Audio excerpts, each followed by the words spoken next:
Yo creo que ha sido una de las asambleas con mayor participación que hemos tenido en los últimos tiempos, ¿no? Y eso es bueno, y eso es porque el partido está trabajando desde hace ya muchos meses en el trabajo preelectoral, ¿no? Con el Comité de Transición Local, con Santi, con Pablo, con Marcelo, con David, con María José, con Isabel, en fin, podía seguir con Alicia, con Laura, es decir, un montón de gente venía trabajando desde hace ya tiempo.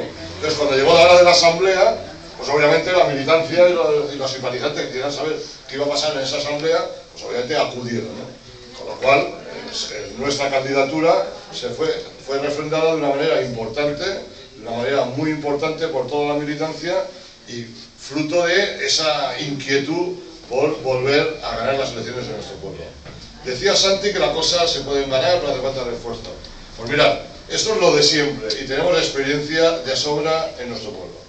No podemos confiarnos, porque podemos salir con la cabeza bien alta y con la seguridad de que podemos afrontar el proceso electoral con bastantes garantías de éxito por un tema muy claro, porque estoy convencido, y así lo vamos a tener que explicar entre todos a los ciudadanos, de que hemos hecho un estupendo trabajo. Pero esta es una parte de otro meeting, de otro tipo de acto, y no quería entrar en profundidad. Pero por eso vamos con la cabeza bien alta, porque venimos de estar en la Ordana, porque hemos hecho un montón de cosas, porque hemos cumplido el programa electoral a un nivel que jamás había ocurrido. Y aquí no se trata de que sea algo personal, es el partido el que desde 1997, que estamos gobernando en San Joan, ha sido el motor de cambio de San Joan. Y ha pasado de ser un pueblecito aquí incrustado en la comarca de Alacantí, con unos problemas graves de delincuencia,